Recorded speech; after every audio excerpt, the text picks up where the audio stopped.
Welcome to Equip, Build, and Mature. As we do on Saturdays, I will give an overview of one of the books of the Bible. Today we're going to be looking at the book of Esther. So who wrote this document? Well, the unknown author of the book of Esther was probably a Jew, very familiar with the Persian royal court.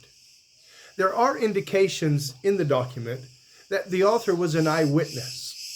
So it gives detailed descriptions of court life and court traditions. It also gives detailed accounts of events that took place in the book.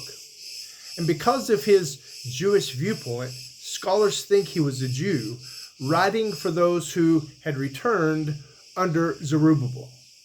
Now, some suggest that Mordecai was the author, but the praise and respect for him within the text suggests that maybe a younger colleague wrote the document. Now, the book is named for a young Jewish girl named Hadassah. She was taken from her guardian, Mordecai, and forced to compete for the affection of the king.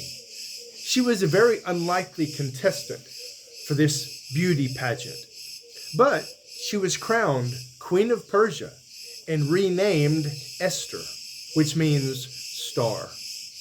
What time in history did this take place? The events in the book of Esther took place from 483 BC to 473 BC. Now, this took place in the first half of King Xerxes' rule. He chose Esther as his queen. And during this time period, the first remnant of Jews had returned to Judah.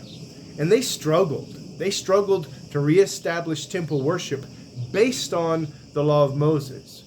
But Esther, Mordecai, and many other Jews, they chose to remain in Persia. They were content to stay in Persia's capital, Susa.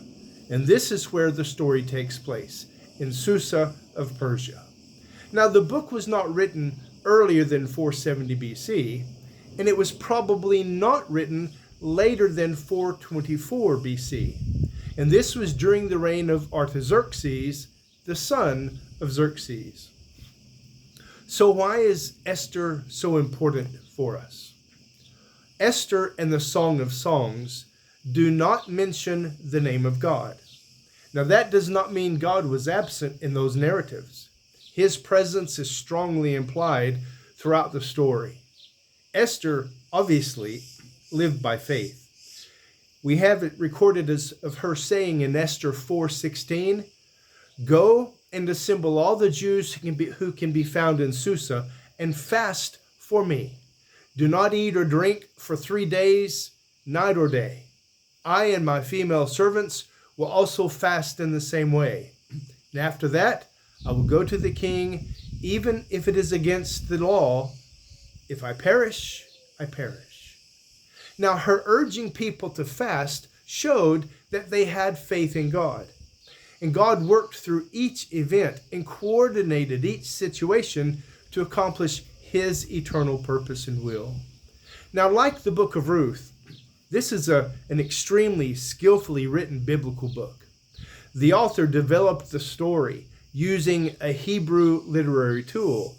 The order of the words, the order of the ideas, and the order of the events in the first and second parallel phrase, in the first of two parallel phrases, ideas, or events.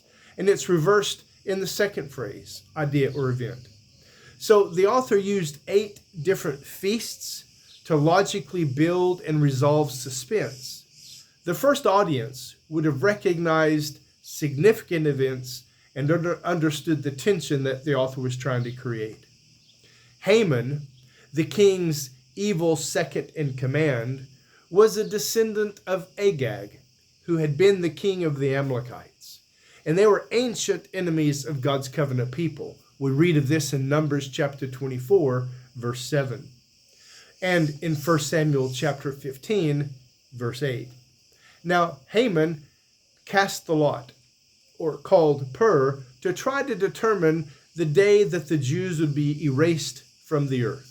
We read of this in Esther chapter 3, verses 7 to 9. Now, Jews today still celebrate the Feast of Purim, a memorial to the Jews of when God delivered them from Haman's plot. And we see this in Esther chapter 9, verses 24 to 32. So what is the big idea of this book of Esther? Well, the primary purpose of this document of Esther was to tell how the Feast of Purim began. But a greater theme is seen in the sovereignty, the faithfulness, and the providence of God in each and every scene that you read throughout the book. And Esther teaches that nothing in life is chance or accident or fate.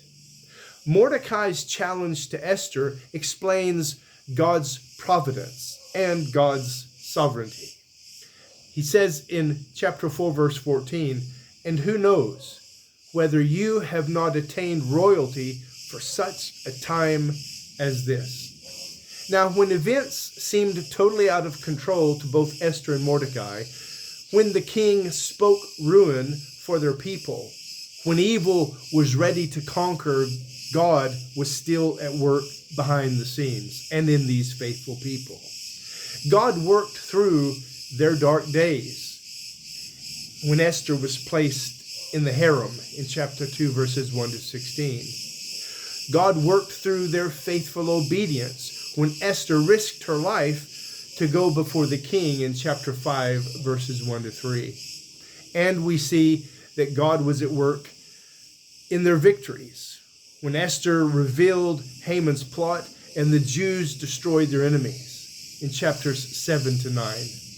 This message is very clear. God is sovereign. God is in control. God has a plan.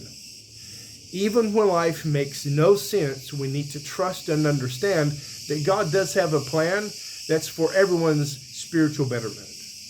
God is also, we notice here, the great promise keeper. We see in chapter 4, verse 14, that Mordecai told Esther, "If you remain silent at this time, relief and deliverance will arise for the Jews from another place, and you and your father's house will perish." Now, Mordecai's words reflected his personal faith, that he truly believed God would honor his eternal covenant with Abraham and David. So how does this document of Esther apply to you and me today in the 21st century? Well, we all know that life can be hard. Times of difficulty do come into our lives. Pain really cannot be avoided. And when life makes absolutely no sense, do you turn to God or do you turn away from God thinking you can handle it on your own? Now, the book of Esther encourages us to never forget that God is always present in our lives. Jesus calls us friends in John 15:15. The Spirit is our helper, John chapter 14, verse 26. So trust and obey. We need to learn to trust and obey as Esther did. Then, if your life is composed of trusting God and obeying God, then watch your life and notice how in the world that you're living in, how your God will silently weave all events for His glory and for your and my spiritual well-being. It's an excellent book. I encourage you to read it. Hope you guys have a great day. Thanks for taking some time to share some thoughts here. Hope you have a great day.